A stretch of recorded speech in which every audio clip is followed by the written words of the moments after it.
Selamat datang kembali di channel TV Jadul. Karena banyak juragan yang minta film Dewa Judi 2-nya dilanjutkan saja, maka kali ini saya mau menceritakan film lanjutannya yang berjudul God of Gamblers Part 3 Back to Shanghai. Film ini berkisah tentang kecelakaan ruang dan waktu yang mengakibatkan Stephen Chow dan Pamantat jadi tersesat di masa lalu. Wah, kira-kira bagaimana ya keseruan kisahnya? Tanpa banyak adegan lucu yang dipotong, silakan simak video ini sampai akhir dan tentu saja, selamat menyaksikan. Mohon perhatian, pintu teater 1 susah dibuka. Pada suatu pagi, di sebuah gedung di negara Hong Kong, terlihat seorang pemuda menggunakan tenaga gaibnya untuk menggerakkan benda berat dari jarak jauh. Sedangkan pemuda satunya membakar bangku itu dari kejauhan juga. Tak lama, datanglah dukun ke sana sambil memuji kebolehan dari junior-juniornya tadi. Namun, salah seorang junior melapor bahwa 15 menit yang lalu mereka sempat menggabungkan tenaganya bersama-sama dan hal aneh pun kemudian terjadi. Hal aneh yang dimaksud adalah munculnya pria tua dari masa lalu ke masa sekarang. Nampaknya pria itu adalah seorang Kasim dari dinasti Ming. Walhasil, junior pun segera menghipnotis Kasim itu agar tak menyerang terus. Kasim diberikan ilusi melihat rajanya yang sedang omel-omel. Sudah pasti Kasim ini bertekuk lutut di hadapan sang raja. Nah, di saat ini pula lah para penjaga mulai membekuk Kasim itu, tapi sayang upayanya itu sia-sia. Beruntung junior pemilik tenaga listrik keburu datang menanganinya. Kasim itu kesetrum hebat sampai pingsan karenanya. Lalu diseretlah Kasim itu oleh para petugas. Selepas melumpuhkan Kasim, dukun ingin balas dendam pada asing yang pernah mempermalukannya saat bermain judi di sebuah kapal dulu. Mengingat tenaga asing cukup kuat, maka dukun pun minta bantuan junior-juniornya untuk mengalahkan asing. Asing sendiri sedang mengejan keras di dalam sebuah toilet ber-WC duduk. Lalu muncullah Pamantat ke sana.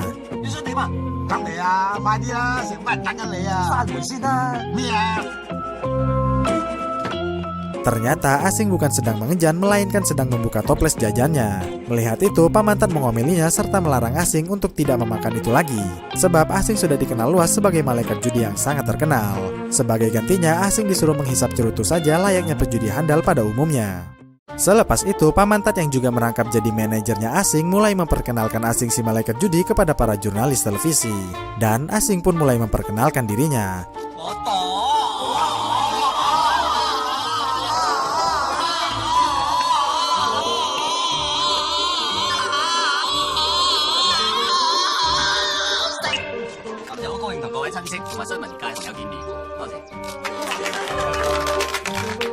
Setelah memperkenalkan dirinya, asing hendak memperagakan apa yang telah diajarkan Chow Yun Fat si Dewa Judi kepada dirinya. Mula-mula asing mengajak Pamantat untuk duduk bersamanya di bangku. Bukannya menunjukkan atraksi kartunya, asing malah mengambil kaki Pamantat demi menotok saraf di telapak kakinya.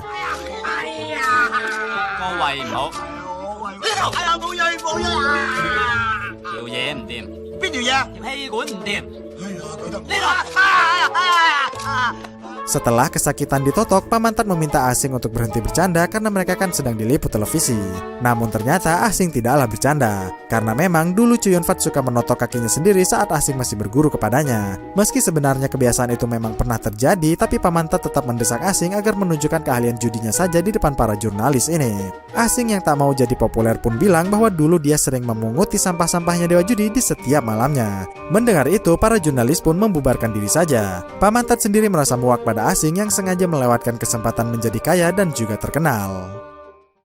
Pada malam harinya, setelah menolak jadi terkenal, mereka kembali menjadi kere dengan asing yang terlihat sedang memakan semangkuk mie sama seperti dulu. Saat lagi asik-asik makan mie, sebuah acara televisi sedang membahas tokoh terkenal Shanghai di masa lalu yang bernama Ting Lik. Lantas, asing menanyakan nama itu pada Pamantat yang sedang mengelap foto lama. Pamantat bilang bahwa Ting Lik adalah orang kaya terkenal zaman dulu yang ternyata berteman dekat dengan kakeknya asing. Adapun nama kakek asing adalah Chu Taifuk. Dulu, Chu Taifuk adalah seorang pengusaha yang menjual roti di kedainya. Pamantat juga bilang bahwa Chu Taifuk kakek asing itu sangatlah tampan karena wajahnya saja seperti ini.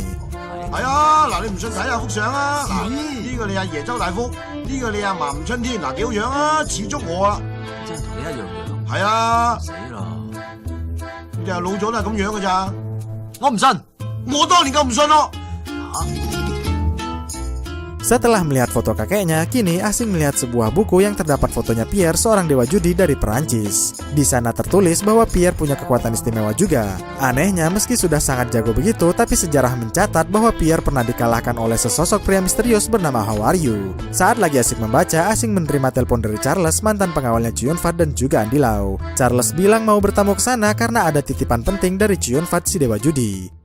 Sambil menunggu kedatangan Charles, Paman Tat dan Asing duduk-duduk di luar rumah sembari membicarakan sang kakek yang ternyata bisa punya istri. Mengingat dulunya sang kakek itu pernah agak kemayu. Ketika lagi asik-asik bergunjing, tiba-tiba saja Asing berdiri karena merasakan kehadiran energi-energi aneh di sekitarnya. Ternyata energi yang dirasakan Asing berasal dari energinya dukun dan junior-juniornya. Nah, saat Paman Tat sedang memanggang sosis, Paman Tat tercengang karena melihat ada 5 gadis cantik berbikini yang datang menuju mereka. Tentu saja Paman Tat dan Asing menyambutnya dengan perasaan penuh sukacita. Padahal mereka sedang dihipnotis oleh komplotannya dukun. Dan mereka pun mulai menembak.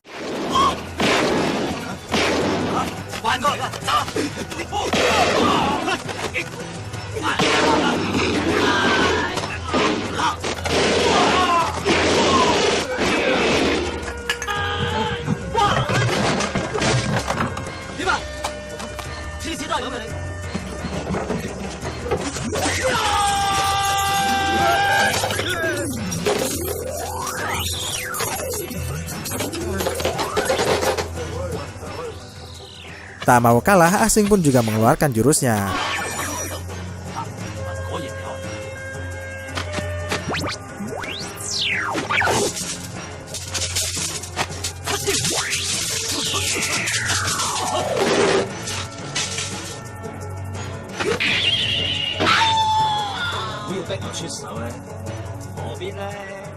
Saat lagi asik bersenandung, tiba-tiba saja Asing disetrum. Beruntung, Paman Tat segera memutus setrumannya dengan plastik bening.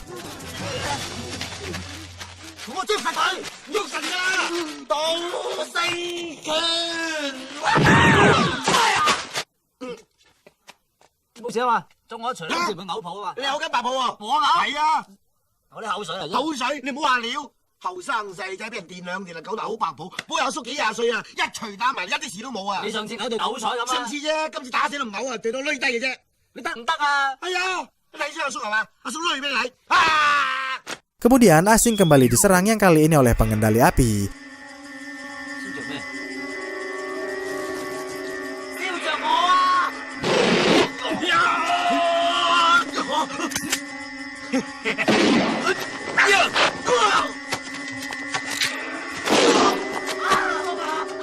Di waktu yang sama, junior yang lain mencoba menghipnotis Asing.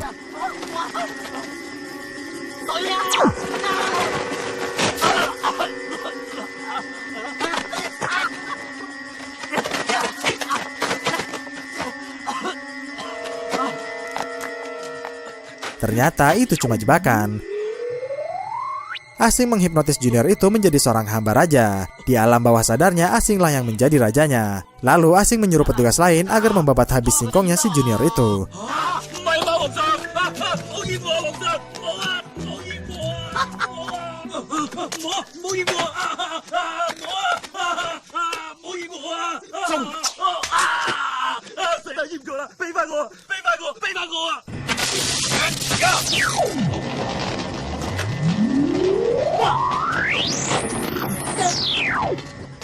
Di tengah kejaran pengendali api, Asing mendapati sebuah cermin di sana.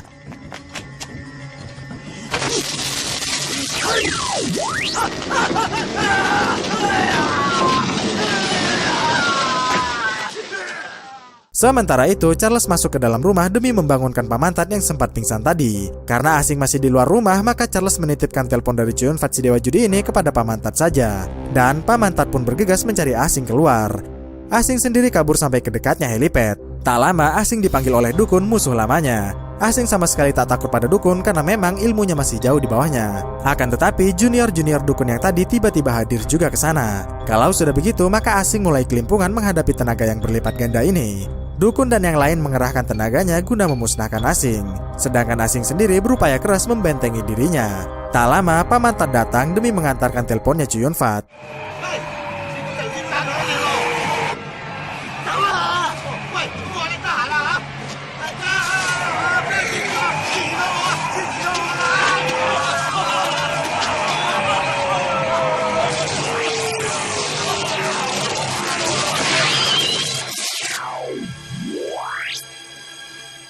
Dari kejadian aneh barusan, cuma Charles lah yang menyaksikan itu dengan mata kepalanya sendiri.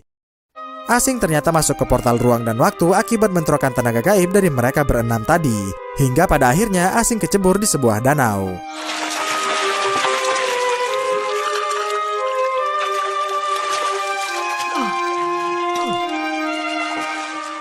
Sesaat mengeluarkan wajahnya, Asing terkejut melihat sebidang tanah lapang hijau yang tak dia kenali. Baru saja naik ke tepian, Asing dikagetkan lagi yang kali ini dari suara dering telepon miliknya Charles yang tadi. Setelah diangkat, ternyata itu adalah Charles yang dari masa depan. Charles sendiri menelpon Asing dari teleponnya Inspektur Kepolisian Hong Kong. Sialnya, Inspektur yang buru-buru mau rapat merebut langsung teleponnya. Ni邊個？我周星祖，曹導成，你乜水啊你？我係黃局長，綽號奪命教天將。咩講啊？ Lalu Charles kembali merebut teleponnya. Asing bilang akan segera mencari taksi demi menemui Charles secepatnya. Dan Charles pun menutup teleponnya. Baru saja menutup teleponnya, seorang petugas yang heran masuk ke sana demi bertanya kenapa inspektur bisa memakai teleponnya padahal seluruh telepon di kepolisian ini sedang mengalami gangguan. Beralih ke Asing lagi. Asing terpana melihat sesosok gadis cantik yang sedang menggembala kudanya. Sadar sedang dipandangi, Yusin pun memandangi Asing balik. Asing yang salah tingkah mulai bertanya pada Yusin apakah nama wilayah dari tempat ini.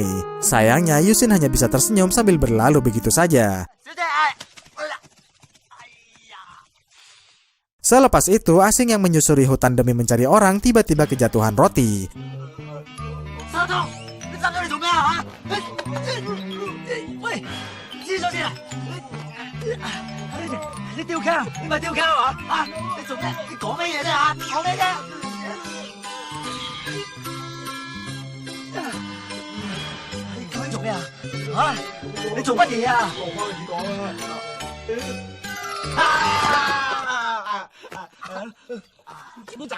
Anehnya, kali ini Pamantat bersikap seperti pria yang kemayu. Meski awalnya Asing heran dengan sikap pamannya ini, tapi pada akhirnya Asing sadar jika pria ini bukanlah Pamantat, melainkan kakeknya yang kemayu lantaran selalu ditolak cewek 37 kali dalam seminggu. Baru saja tercengang mengetahui fakta mengejutkan itu, Asing kembali terkejut melihat papan informasi yang bertuliskan pemerintahan Shanghai. Barulah Asing sadar lagi bahwa dirinya sedang ada di Shanghai bukannya di Hong Kong. Lantas Asing bertanya apakah sang kakek mengenali sosok Tinglik yang kaya itu. Tentu saja Pamantat mengaku tahu karena Tinglik memanglah terkenal. Apalagi berita kematian adiknya Tinglik juga sedang viral di koran hari ini. Melihat tanggal koran hari ini adalah 24 Maret 1937, Asing lagi-lagi terkejut karena baru sadar jika dirinya sudah terjebak di masa lalu akibat kecelakaan ruang dan waktu. Lantas Asing mengeluarkan teleponnya demi menghubungi Charles. Tapi sayang, teleponnya sedang tak berfungsi. Kalau sudah begini, maka Asing mencari orang lain saja yang sekiranya bisa membantunya. Sang kakek sendiri terus mengikuti Asing setelah tadi Asing sempat mengaku sebagai cucunya dari masa depan. Di tengah keputusasaan, tiba-tiba saja mereka dikejutkan dengan tawuran antar geng merah melawan geng hitam.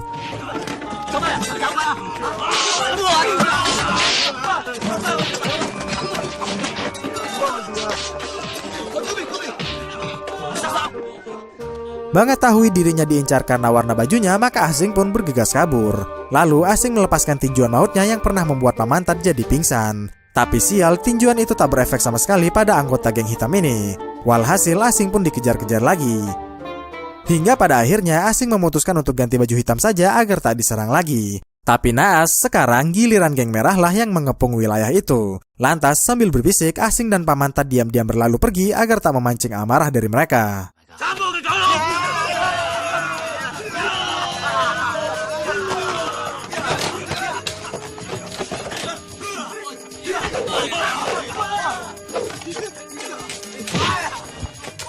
Nah, di tengah pelarian inilah Asing baru sadar bahwa tinjuannya itu baru berfungsi jika ada penghalangnya terlebih dahulu.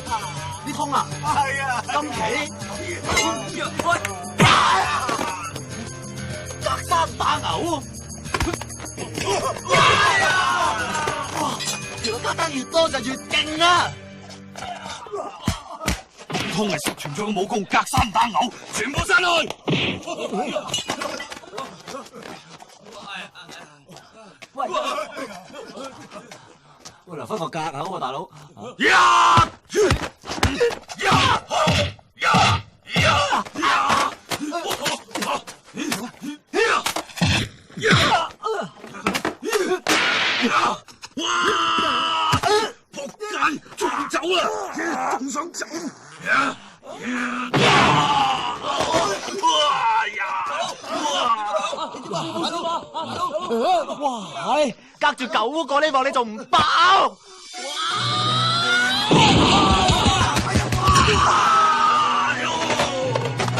咁都飛唔到去街尾，真失敗啊！ Sesaat membunuh Tiger, datanglah mobil dari pimpinan geng hitam ke sana.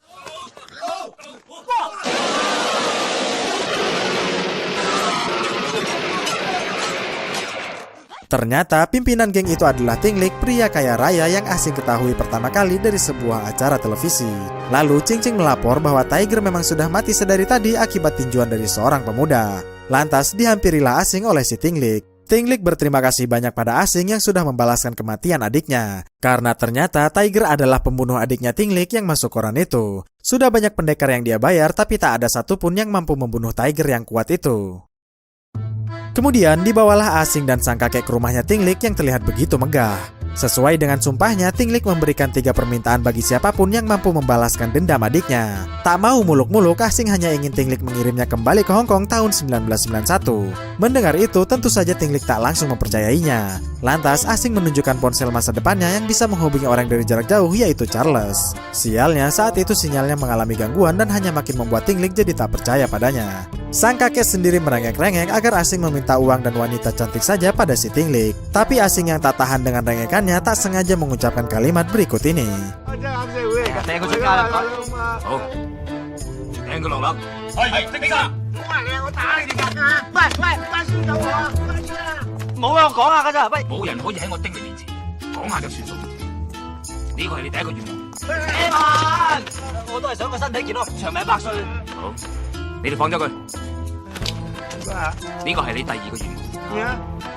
精英豬頭炳嚟㗎，咁快用咗2個願望。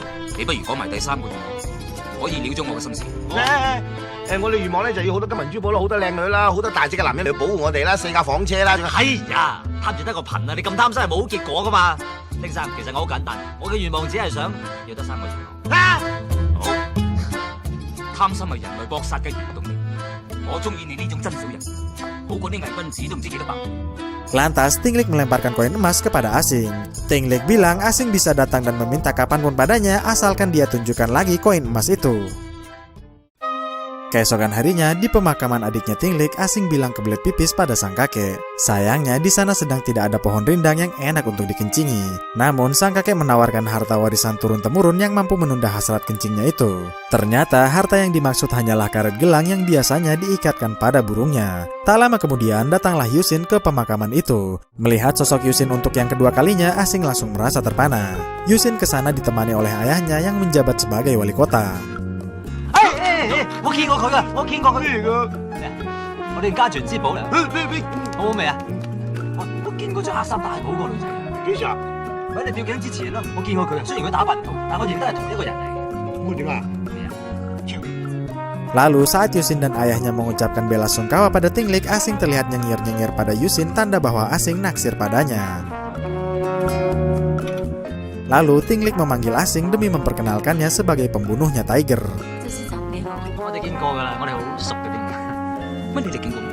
謝先生，我諗你認錯人啦。上次喺河邊咧，你唔記得咗啦？ Tinglik segera memotong ocehan Asing sebab Yusin mengaku tak mengenalinya. Di waktu yang sama datanglah Lung Fong ke pemakaman itu juga. Lung Fong adalah adiknya Tiger yang mati ditinju oleh Asing kemarin. Lalu Lung Fong mengajak Tinglik untuk bergabung saja dengan penjajah Jepang sama seperti dirinya. Mendengar gaya bicaranya yang begitu licik, Asing pun bisa menebak apa yang akan dia ucapkan. 我丁力咩都敢做，就係唔敢做漢奸。你唔好敬酒唔飲飲罰酒啊！你唔好敬酒唔飲飲罰酒，你敢同我丁力講啲咁嘅説話？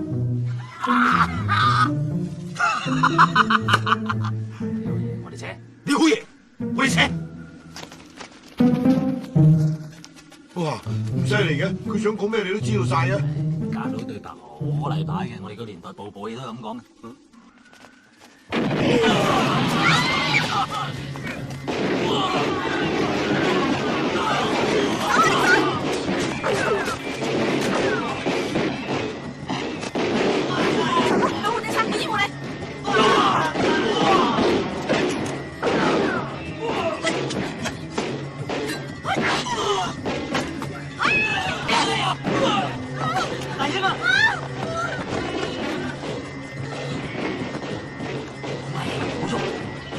我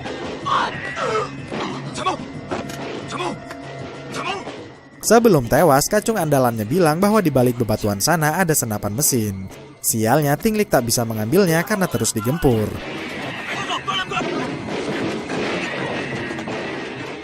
Hingga pada akhirnya Asing mengeluarkan tenaganya setelah dibujuk oleh Yusin, gadis pujaannya.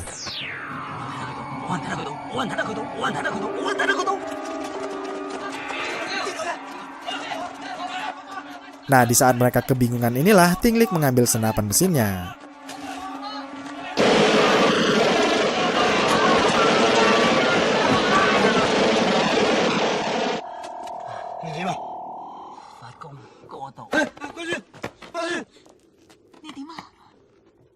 Singkat kisah, terbangunlah Asing dari pingsannya di sebuah kasur di rumahnya Tinglik.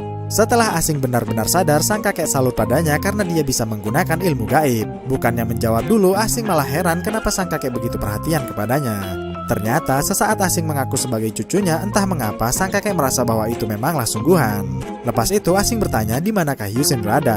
Meski Yusin mengaku tak mengenali Asing, tapi sang kakek tahu tempat yang sering dikunjungi oleh Yusin. Keesokan harinya berkunjunglah mereka berdua ke sebuah gereja. Di depan bilik sakramen tobat, Asing mengaku sudah berbuat dosa. Asing juga mengaku ingin melakukan dosa lagi karena dia tak kuasa menahannya. Tentu saja pastor berdoa pada Tuhan agar menjauhkan Asing dari tindakan itu. Lalu Asing bertanya apakah dia akan diampuni jika telah melakukan dosa lagi nantinya. Sudah pasti pastor menjawab iya asalkan Asing tak mengulanginya lagi. Mendengar jawaban itu, Asing pun masuk ke biliknya pastor demi membuatnya pingsan.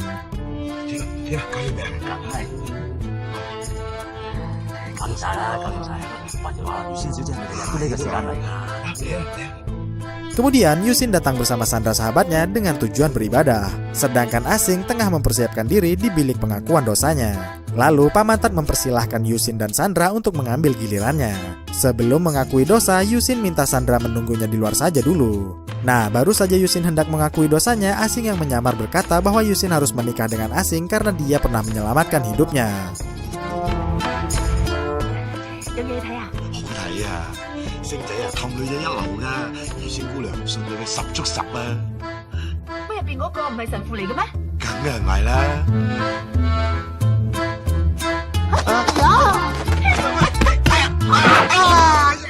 Usai menendang sang kakek, Sandra bergegas memberitahu Yusin. 邊個？我想嚟坐啊！ 冇啦，好逼啊！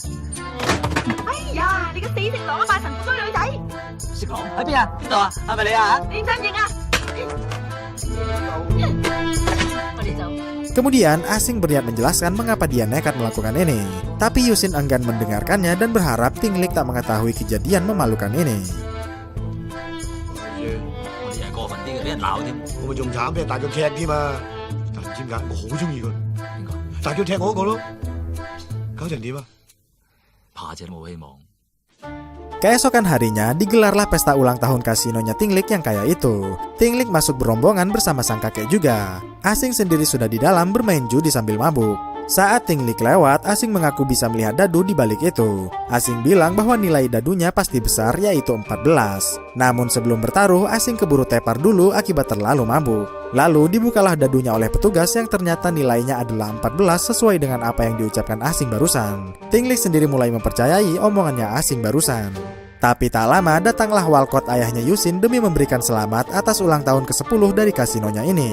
Sialnya Lung Feng juga datang ke pesta acara itu. Meski Tinglik sudah menolak kehadirannya karena kejadian mencekam di pemakaman kemarin, tapi Lung Feng tetap tak mau pergi karena dia cuma sedang mengantar Wan Si saja, seorang prajurit Jepang.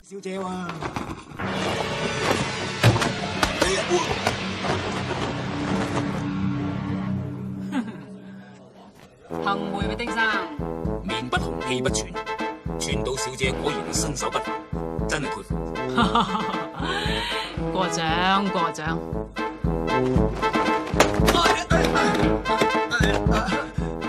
知道小姐，我實在太攰啦，我頂唔順啦。我以為嗰啲輕功咁犀利，原來係個替身好嘢啫喎！死埋一邊啊！ Langsung saja Wan Si mengungkapkan tujuan hadirnya kemari pada si Tinglik. Wan Si ingin berjudi melawannya agar bisa memenangkan banyak uang dari kasinonya. Singkat kisah, judi tebak dadu pun dimulai juga. Ternyata dukun sudah ada di sana di pihaknya Wan Si. Dengan tenaga gaib yang dimilikinya, dukun bisa melihat angka dadu di dalamnya, yaitu 8 alias angka kecil. Usai diberitahu oleh si dukun, Wan Si pun menaruhkan uangnya. Ternyata benar, totalnya adalah 8 yang termasuk angka kecil. Tinglik sendiri cukup tercengang menyaksikan kesaktian dukun itu. Kemudian dimulailah pertaruhan yang kedua. Lagi-lagi dukunlah yang diandalkan untuk menebak dadunya. Adapun nilai dadunya adalah 6 alias angka kecil lagi. Sesaat dukun menyebutkan angka 1, 2, dan 3, Tinglik pun menyuruh petugasnya untuk membuka dadunya. Lagi-lagi tebakan dukun benar dan membuat Tinglik merasa was-was sekarang. Lantas Tinglik yang baru ingat bahwa Asing juga pernah menebak dadu pun menyuruh Cing-Cing untuk membangunkannya. Langsung saja Cing-Cing memberikan obat pembangkit dosis tinggi kepada Asing, yang mana obat ini akan membuat peminumnya langsung bangun seketika. 真係醒啊！做咩事啊？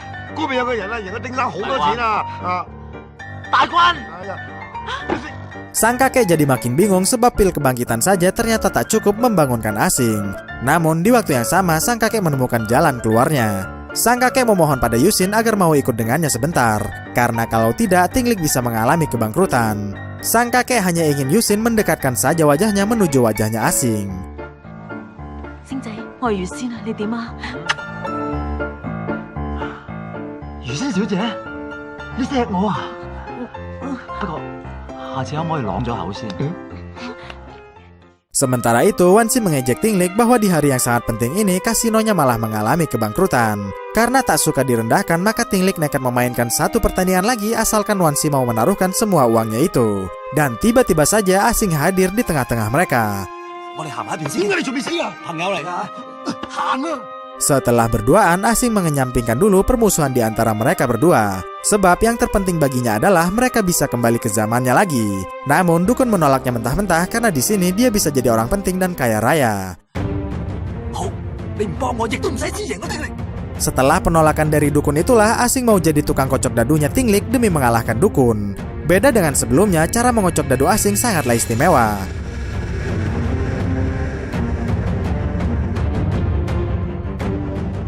Sial bagi dukun karena dia jadi tak bisa menebak dadu yang posisinya tertimpa begitu meski sudah menggunakan jurus tembus pandangnya.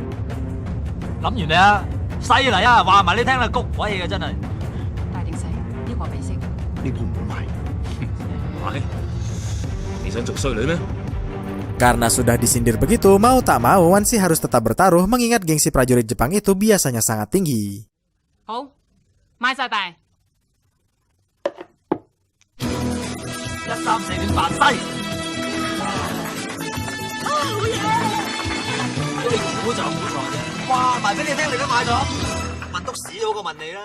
Setelah dikalahkan Asing, Wansi memuji kehebatan Asing kacungnya Tinglik. Akan tetapi 10 hari lagi Wansi mau merebut kembali uangnya dengan cara berjudi. Asing sendiri bersedia bertanding melawannya atas nama Tinglik. Karena Asing sudah bersedia, maka Tinglik pun menerima tantangannya Wansi. Dan ada sedikit tambahan lagi, jika Wansi kalah, maka Wansi serta prajuritnya akan meninggalkan kota Shanghai ini. Begitu pula sebaliknya. Adapun saksi kesepakatan ini adalah Pak Walcott, ayahnya Yusin.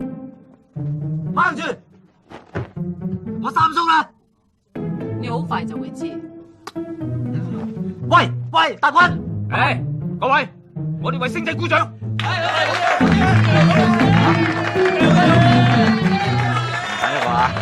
Sambil dilempar, Asing sempat-sempatnya mencuri pandang pada si Yusin. Di malam harinya, sebuah klub malam merayakan keberhasilan Tinglik dalam mempertahankan kasinonya melalui Asing. Asing sendiri hanya bisa melihat dari kejauhan Yusin yang digandeng oleh si Tinglik. Sedangkan sang kakek sudah terlihat mulai akrab dengan si Sandra. Lalu sang kakek menghampiri Asing agar mau meninjunya di depan Sandra. Hal ini dilakukan demi membuat Sandra jadi kagum padanya. Tapi sial, tinjuan antara Asing tidak berfungsi yang mengakibatkan sang kakek jadi terpental jauh. Nampaknya ciuman Yusin siang tadi telah membuatnya lupa dengan tinjuan antara. Melihat ada keributan, Tinglik pun bergegas ke sana.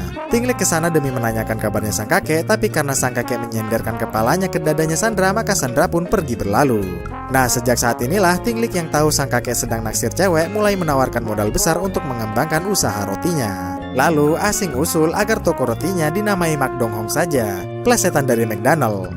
Selepas menawarkan modal, Tinglik pun hendak mengumumkan kabar yang sangat penting, bahwasanya Tinglik akan bertunangan dengan Yusin bulan depan nanti. Wah, wah, wah.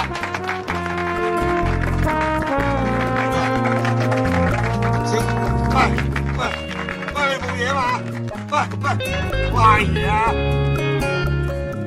Bahkan sampai keesokan harinya pun wajah Asing masih saja tetap seperti itu. Tinglik sendiri berniat untuk memanggil dokter Jerman saja kemari. 冇用嘅，咩心病還需心藥醫嘛。你講咩話？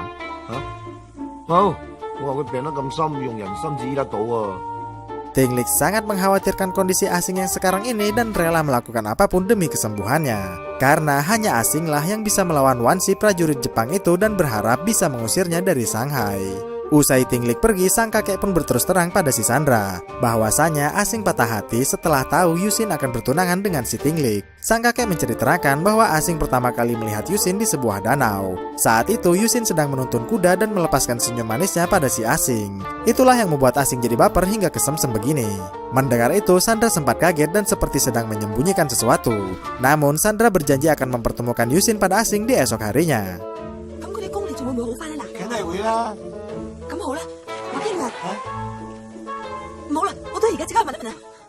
Sesampainya di rumah Yusin, Sandra bertemu dengan bibi pembantunya terlebih dahulu. Bibi bilang bahwa Yusin sedang tidak ada, yang ada hanya Yumong saja. Yumong adalah saudara kembarnya Yusin yang punya keterbelakangan mental. Itu sebabnya perilakunya jadi mirip seperti anak usia 5 tahun. Dokter bilang bahwa kelainan itu tak bisa disembuhkan. Lalu masuklah Sandra ke kamarnya Yumong. Yumong sendiri sedang melukis sosok asing pria yang ditemuinya di danau tempo hari. Sadar bahwa Yumong menyukainya, maka Sandra mengajak Yumong untuk menemui asing besok. Keesokan harinya digelarlah pembukaan toko roti McDohong milik kakeknya asing. Di hari pertama saja McDohong memiliki banyak pengunjung. Itu artinya roti buatan sang kakek memanglah enak sedari dulu, cuma baru bisa meledak setelah dimodali saja. Kemudian sang kakek menghampiri asing demi menghiburnya. Lalu datanglah Sandra membawa Yumong kembarannya Yusin. Sudah pasti sakit hati asing jadi mulai terobati dengan pertemuan ini. Bahkan tiruan Yusin ini berani menyentuh asing. Tentu saja hal itu membuat asing jadi girang bukan kepalang. Tak sampai di situ, asing juga mengeluarkan uang koinnya demi memutarkan sebuah lagu parodian dari lagu berjudul Mambo Italiano yang dinyanyikan oleh Rosemary Clooney.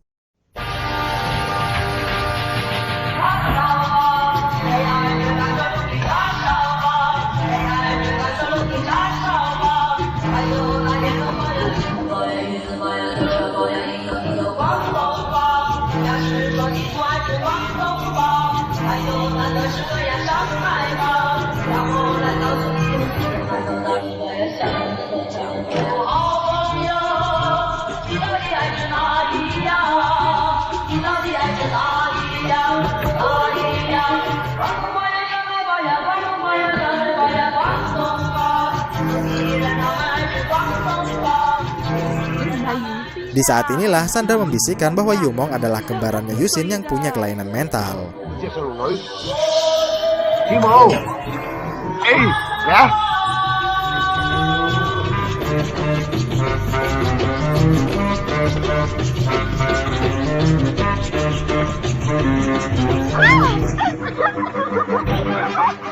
Hingga pada akhirnya lagunya pun berakhir juga. Tak cuma sebatas itu, keromantisan mereka juga berlanjut sampai keluar dengan bersepeda bersama-sama. Namun di tengah keromantisan, asing sempat menanyakan hal penting dulu kepada Sandra.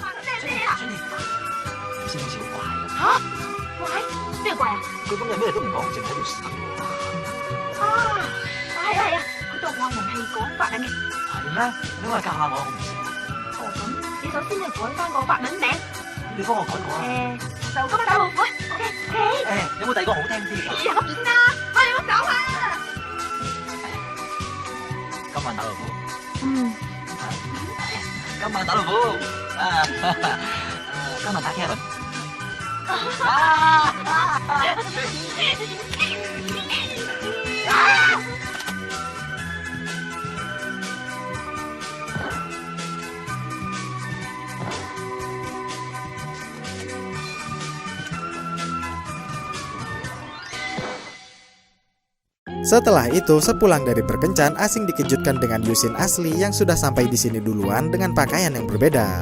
Lalu mereka pun ke sana karena dipanggil oleh Tinglik. Sudah duduk di sana, Tinglik menasihati asing agar tak sering-sering keluar karena takut dijahati oleh Lungfong. Lalu saat Yusin hendak membuka kado pemberian dari Tinglik, asing terus saja memberi kode bahwa bibirnya bisa luka begitu sebab tadi digigiti olehnya. Karena sempat kedapatan Tinglik, maka mereka yang canggung pun bersegera pergi berlalu.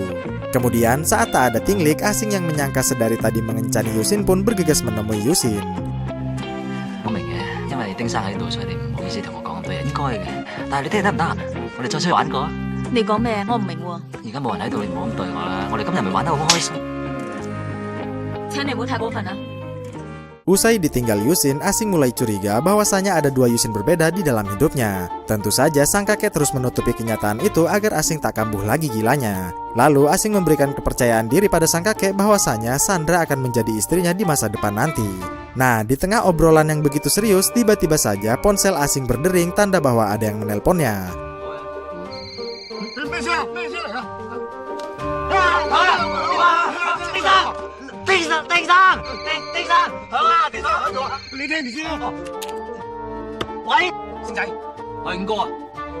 Lantas Asing minta Charles untuk mengumpulkan sejumlah orang bertenaga gaib agar bisa membantunya membukakan pintu ruang dan waktu.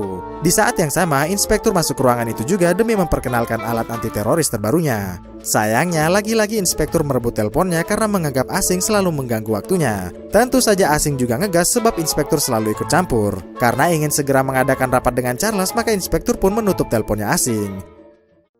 Sementara itu, Yusin menjenguk Yumong kembarannya yang sedang tertidur pulas. Melihat lukisan Asing, Yusin jadi sadar ternyata selama ini Asing salah paham karena menganggapnya sebagai Yumong kembarannya. Lantas Yusin bergegas ingin menelpon Tinglik demi menjelaskan semuanya. Sialnya, saat hendak menuju telepon, Yusin mendengar suara Wansi dan Lungfong dari ruangan kerja Walcott, ayah kandungnya. Walcott mendukung rencana Wansi untuk membunuh Tinglik karena ternyata Walcott bisa jadi pejabat begini adalah berkat bantuan Wansi dan prajurit Jepangnya. Mendengar itu, Yumong pun bergegas memberitahukannya kepada Tinglik melalui teleponnya. Tapi naas, baru saja Tinglik mengangkat teleponnya, Lungfong segera memutus teleponnya karena dia sudah mencurigainya.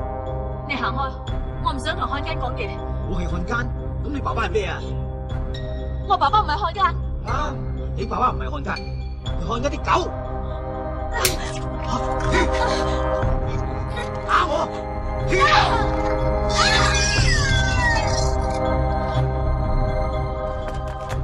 雨仙，你做咩推咗我女落去啊？點解你睇到我啊？而家唔係追究責任嘅時候。你個女死咗啊？丁力草邊個啊？佢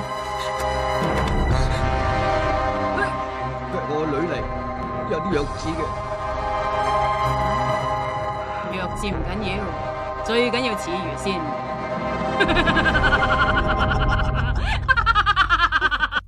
Keesokan harinya, Walcott menyuruh Yumong untuk berpura-pura menjadi Yusin mulai detik ini. Apabila Yumong tak mau menuruti permintaannya, maka Walcott tak segan-segan akan menghabisi nyawanya. Tak lama, datanglah Tinglik bersama Asing demi menjenguk Yusin yang dengar-dengar sedang sakit. Lalu saat Tinglik menanyakan kabarnya, Yumong langsung terlihat sangat ketakutan. Seolah-olah tak mengenali Tinglik sebagai calon suaminya. Yang ada, Yumong malah memeluk Asing, pria dambaannya.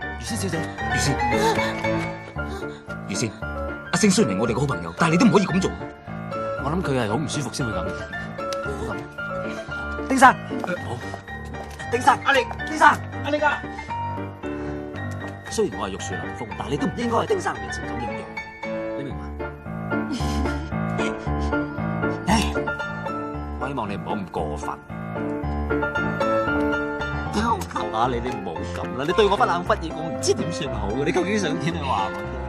Lalu datanglah Walcott demi mengabarkan bahwa Asing disuruh Tinglik ke kelab malam untuk membicarakan hal penting di sana. Di malam harinya, di kelab malam, Asing dan sang kakek sudah berada di dalam demi menunggu kedatangannya Tinglik. Tapi karena Tinglik tak kunjung datang, maka sang kakek mengajak Asing untuk pergi saja. Mengingat adiknya Tinglik dulu matinya juga setelah keluar dari kelab malam ini. Lalu keluarlah mereka sambil mengendap-endap agar tak ketahuan oleh penjahat. Sialnya, baru saja keluar mereka dikejutkan dengan suara tembakan.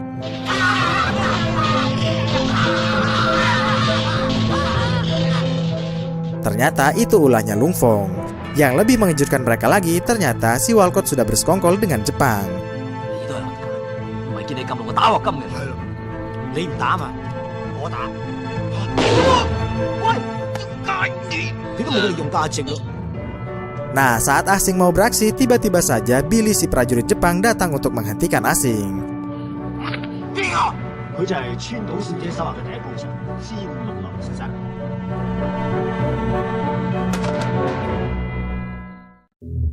Singkat kisah, dibawalah mereka berdua ke tempat di mana Pamantat ditahan. Asing sedang mengobrol dengan Wansi, sedangkan sang kakek diseret di dekatnya Pamantat. Wansi ingin Asing mengkhianati Tinglik dengan cara membunuhnya. Karena kalau tidak, maka Pamantat akan disiksa seperti ini, di mana kaki-kakinya akan memanjang nantinya. Karena Asing tetap menolak, maka Wansi mengancamnya akan menghabisi nyawanya Sandra dan juga Yumong. Di sini barulah Sandra membeberkan semuanya.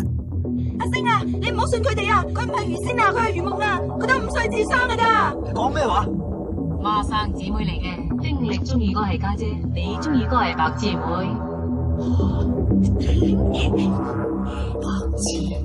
咁魚仙呢？魚仙已經俾我衰人殺死咗啦。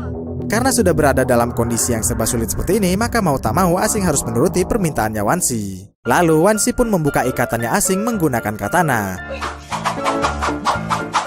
我已經同你鬆咗綁啦，你走啦。手同我鬆啊，好心。慢啲啊！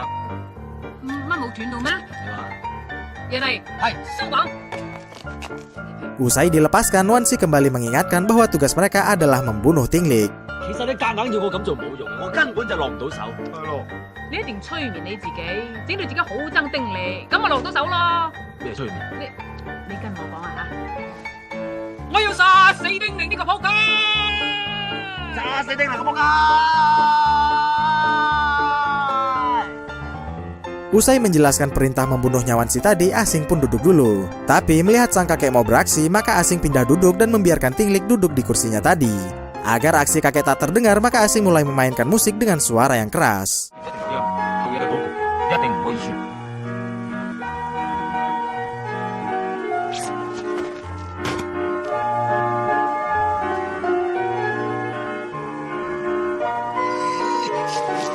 星爺，乜你聽你中意開咁大聲嘅？嚇？你講咩啊？再講多啲。聽得好清楚啊！嚇咩話？哦，sorry。丁生，其實你唔使咁擔心，因為據我所知，日本人喺8年之後就會投降，因為美國人咧掟咗件原子彈。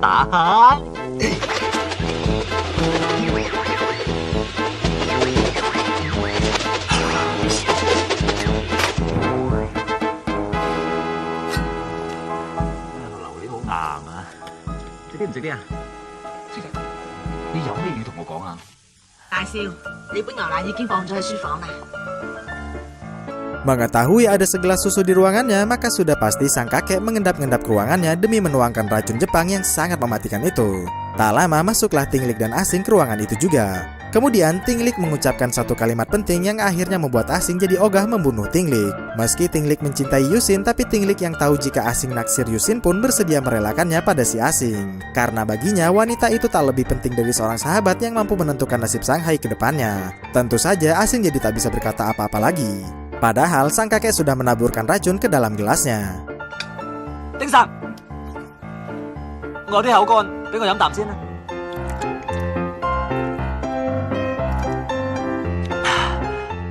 好似大啖一啲啊！喺我呢度亂飲嘢就唔緊要，喺出邊就唔好啦。日本人喺呢年代專門用一種家屬謝禮散嚟毒害我哋中國嘅重要人物。太后霍元甲都係死喺呢種毒散之下。呢種毒有幾個特徵：第一，情緒異常興奮；第二，全身無煙；第三，手舞足蹈，手腳不受控制；跟住發爛抽筋而死。 Beruntung Asing bisa menawarkan racunnya menggunakan tenaga gaibnya. Baru saja sembuh, sang kakek diam-diam melemparkan ular ke kursinya Tinglik. Walhasil Asing pun bergegas mendudukinya agar tak diduduki oleh Tinglik. Melihat Asing bersikap aneh, maka Tinglik pun hendak memanggil dokter dulu.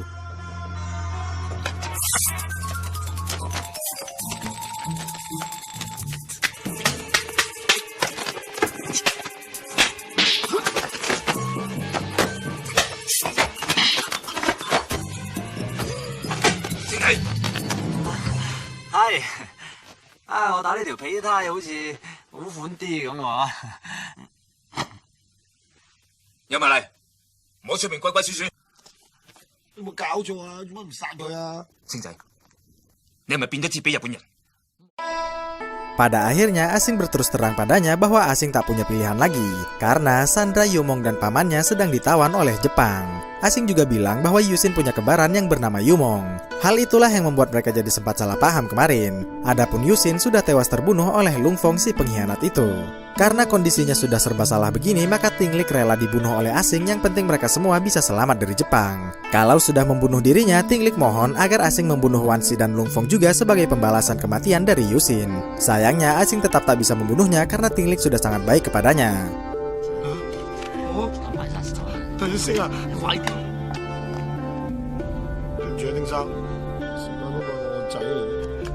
Tiba-tiba saja Asing langsung membatalkannya karena mendapat ide baru. Asing usul agar mereka mengambil sedikit saja bagian tubuh dari Tinglik sebagai bukti bahwa mereka telah membunuh si Tinglik.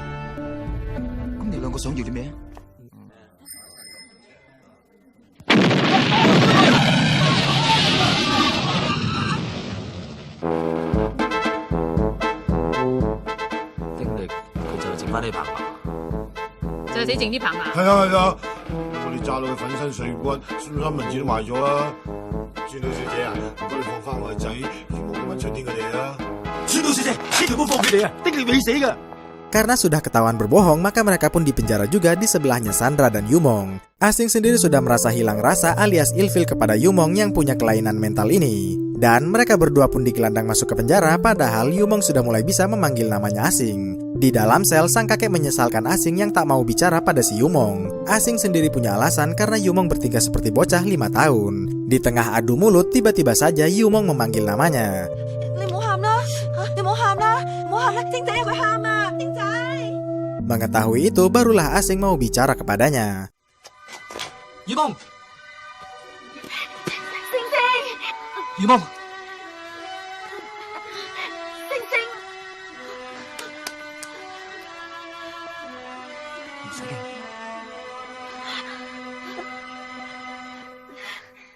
Selepas itu, pamantan yang sudah dilepaskan kini bertugas sebagai tukang antar makanan. Dan beginilah kira-kira penampakan makanan di penjara. Sudah pasti Asing langsung melahap makanan itu. Lalu Asing menyuruh pamantan untuk menelpon Charles demi meminta bantuan. Baru saja memberikan makan, pamantan langsung menelpon Charles yang ada di masa depan. Pamantan minta bantuan karena mereka sedang disandera oleh penjajah Jepang. Setelah diberitahu alamat lengkapnya, Charles bilang akan mau ke sana karena Charles sudah menemukan sejumlah orang berkekuatan gaib.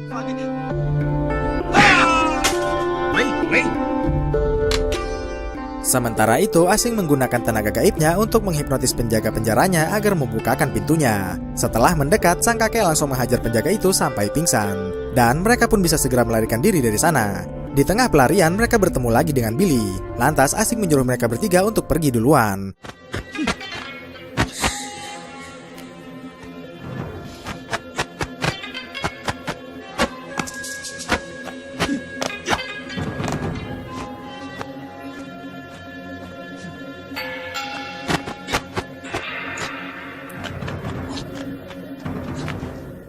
Meski berhasil mengelabuinya, tapi Asing masih tetap saja ditemukan.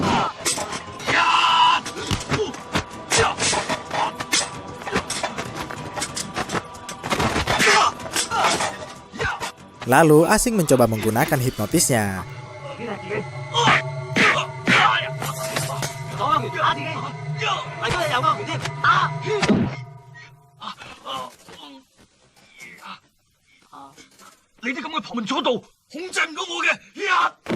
Nah, saat lagi terbaring inilah Asing menemukan teleponnya pamantat yang masih nyambung ke masa depan. Sementara itu, kakek dan Sandra terpaksa berpisah dengan Yumong demi menyerang prajurit yang lewat.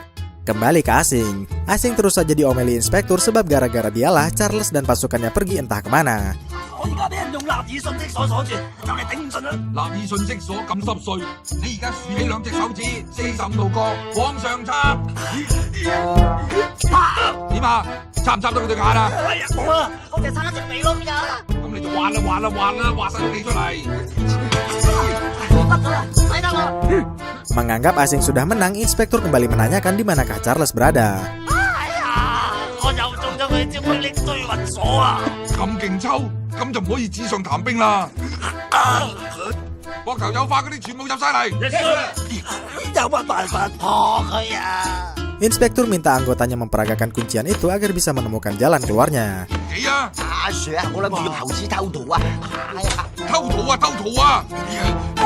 哇！ Setelah melepaskan kunciannya, inspektur pun memandu Asing agar melancarkan jurus kaki gunting andalannya. Sialnya, Yumong datang juga ke sana demi menghampiri Asing. 你翻嚟做咩？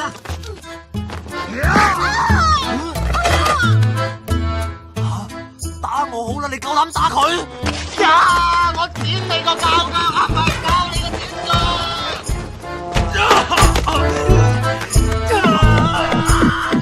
Sukses menggunting Billy, Asing terus saja memukuli Billy hingga Billy meregang nyawa.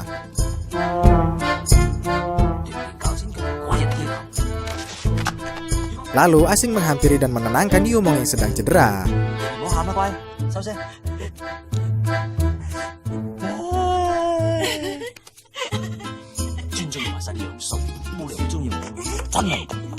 Baru saja mau keluar, tiba-tiba saja mereka dikepung oleh prajurit Jepang. Beruntung di saat yang terdesak begini, pintu ruang dan waktu terbuka, tanda kedatangan Charles dan pasukannya.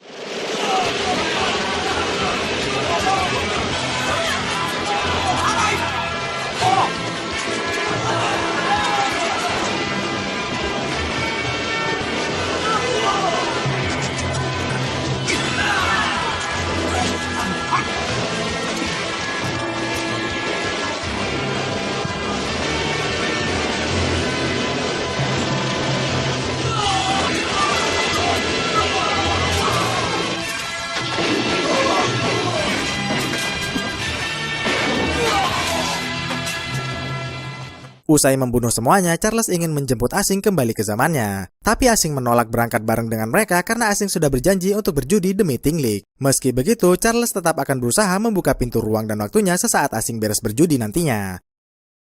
Sementara itu, Wansi terus saja meledek Tinglik karena Asing tak kunjung datang kemari. Lantas, Tinglik pun nekat mau bermain sendiri saja. 笑有乜唔好笑啊？笑佢唔自量啦！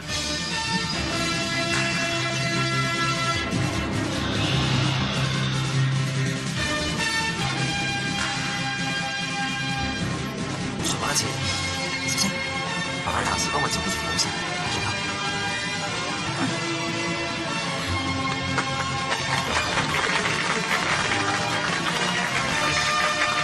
你聽責我嚟遲咗，唔好講到唔信。我係睇下你今日點贏我。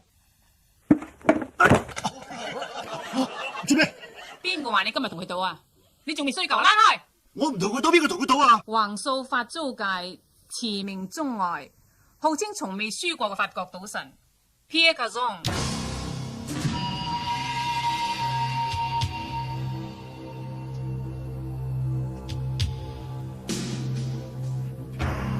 法國賭神，你同佢賭咁我做咩啊？你同我玩鞋啊？ 法國賭神果然係有特異功能。 Nah, sejak saat inilah dukun jadi dendam pada Wansi dan Pierre. Lalu dimulailah pertandingan judi besar dengan taruhan yang besar pula. Sebelum memulai, Pierre ingin memeriksa dulu kartunya.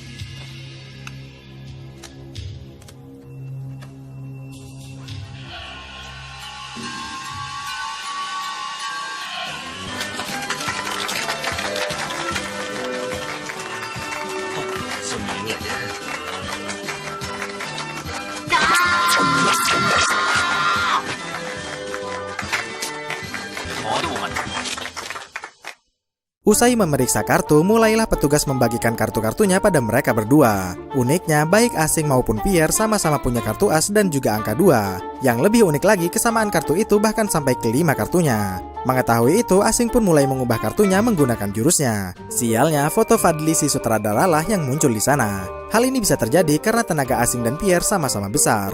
Bukan cuma Asing, Pierre juga tak kunjung mendapatkan kartu yang diinginkannya. Kemudian saat Asing mencoba mengubah kartunya menjadi ratu, tiba-tiba saja malah foto Maggie Cheung lah yang muncul di sana. Hal itu bisa terjadi karena Maggie Cheung pernah jadi runner-up di kontes ratu kecantikan.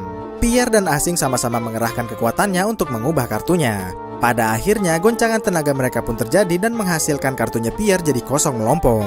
Begitu pula dengan kartunya Asing. Bahkan Asing sempat mimisan karenanya. Begitu pula dengan si Pierre.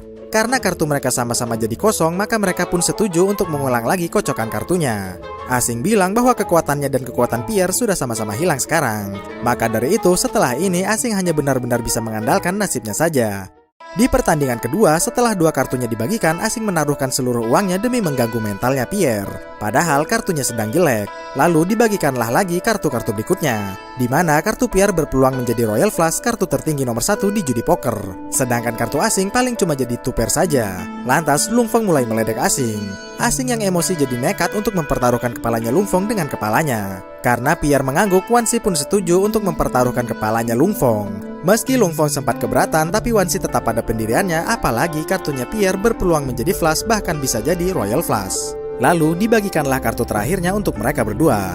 Asing mengintip kartu tertutupnya yang ternyata angka 3. Itu artinya kartu Asing adalah Three of a Kind saja. Meski kartunya jelek, tapi Asing tetap terlihat meyakinkan dengan meminta nyawa Wan Xi juga ikut dipertaruhkan. Mendengar itu, Wan Xi yang panik mulai menyuruh dukun agar mengubah kartunya Asing jadi jelek. Dan dukun mulai melakukan pengubahan kartunya. Melihat dukun beraksi, Asing pun bergegas memeriksa kartunya yang ternyata sudah berubah menjadi kartu as keriting. Asing tadinya mau ngomel, tapi Tinglik langsung melarangnya. Ternyata kartu 3 hatinya Asing dipindahkan kepada Pierre sehingga kartu Pierre bisa menjadi Flush. Kalau sudah begitu, maka Wan Xi pun mendesak Asing agar segera membuka kartu terakhirnya. Di tengah ketegangan yang begitu tinggi, Asing sempat teringat bahwa di buku sejarah yang pernah dia baca, Pierre pernah dikalahkan oleh pria misterius bernama How Are You. 各位，請問在座有冇一位叫做今晚打老虎嘅朋友啊？有就請出嚟啦，唔該。丁神，你識唔知道個咁嘅人？你揾佢做咩？我好難解釋俾你聽，但係我啲方法一定要有佢先贏到。你自己咪就今晚打老虎？呢仲同我講笑，輸咗人頭落地㗎。邊個同你講笑？你自己睇下。法國賭神皮亞卡商大戰中國賭聖今晚打老虎。我即係今晚打老虎。我幾時有個咁嘅名啊？我問春英你有冇外語名？ Asing yang bimbang memeriksa lagi kartunya, siapa tahu kartunya sudah berubah lagi. Tapi naas, kartu itu sama sekali tak berubah. Asing pun jadi bingung kenapa sejarah yang tertulis di buku di masa depan itu mengatakan bahwa Pierre lah yang akan kalah. Padahal kartu Pierre sudah jelas-jelas Flush alias 5 kartu sejenis. Lalu wasit akan menyatakan Asing kalah jika masih tak mau membuka kartunya. Walhasil Asing pun berdoa pada Tuhan agar mengubah kartunya. 打死八周邊啊！嚇！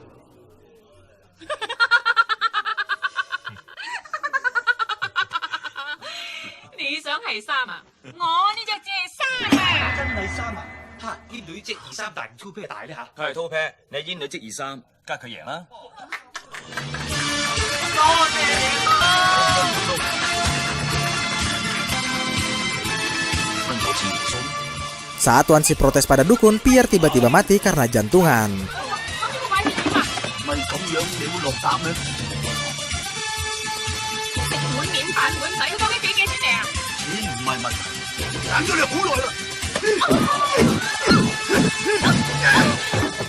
Lantas Wan Xi pun mati di atas mayatnya Pierre.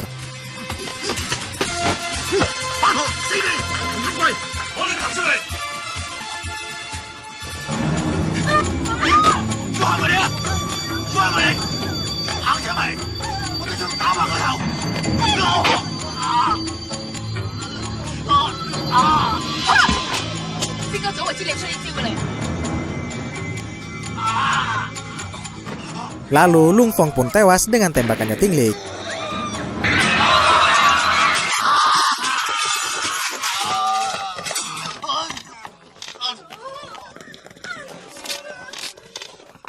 Kemudian dukun berterima kasih pada Asing karena dia tak dibunuh. Tentu saja Asing lah yang harusnya berterima kasih karena berkat dukunlah Asing bisa menang. Tiba-tiba saja mereka merasakan angin kencang pertanda bahwa pintu ruang dan waktu akan segera dibuka. Karena tenaga Asing sudah habis, maka dukun bersedia membantu Asing kembali ke zamannya. Selagi dukun mempersiapkan diri, Asing mengucapkan selamat tinggal pada Tinglik yang baik ini. Setelah saling bersalaman, Asing pun bergegas menuju ke area kosong tempat di mana portalnya akan dibuka. Tapi sebelumnya Asing bertanya apakah dukun mau kembali juga dengannya. Dukun mengaku enggan kembali ke tahun 1991 karena di tahun ini dukun bisa jadi kaya raya. Tak lama kemudian terbukalah pintu ruang dan waktunya yang memang telah disiapkan oleh Charles dari masa depan.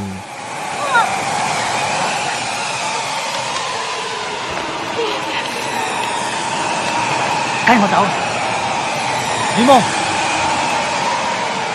快啲啊！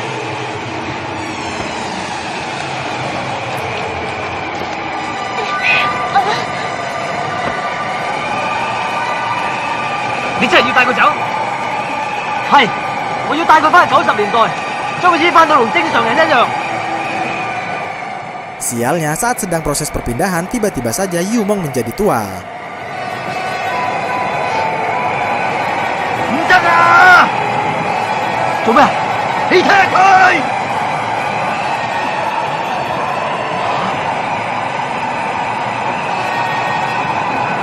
點解會咁㗎？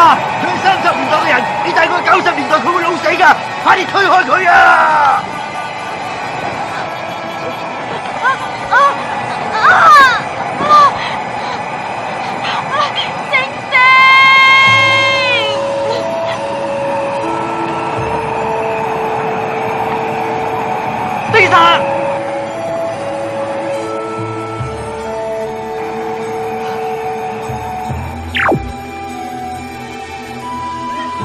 我最後一個願望就係要你同我好好地咁照顧如夢。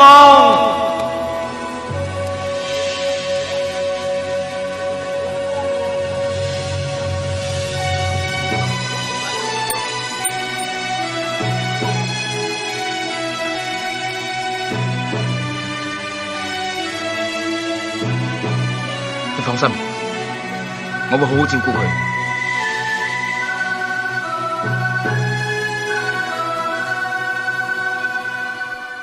Lalu terbaringlah Asing di atas helipad di tahun 1991. Bangun dari pingsannya, Asing cukup sedih melihat dirinya sudah benar-benar tidak disangkai lagi. Yumong.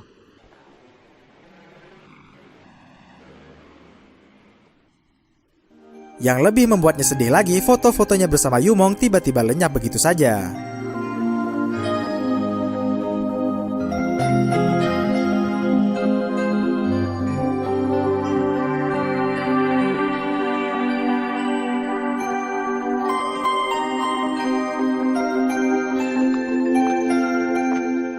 Selepas kejadian itu, Asing memutuskan untuk pergi ke Amerika saja. Dia mau belajar judi lagi langsung pada si dewa judi. Bahkan Asing juga berjanji tak akan jatuh cinta lagi.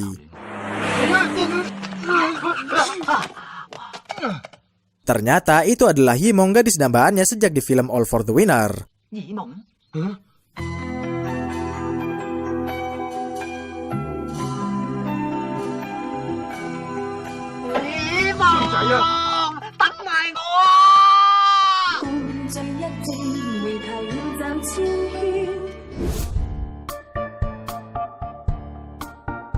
Ya itulah tadi akhir dari rangkuman film God of Gamblers 3. Bagaimana menurut juragan filmnya? Tolong beritahu saya di kolom komentar ya, nanti akan saya baca. Terima kasih telah menonton video ini sampai akhir dan jumpa lagi di video berikutnya. Dah.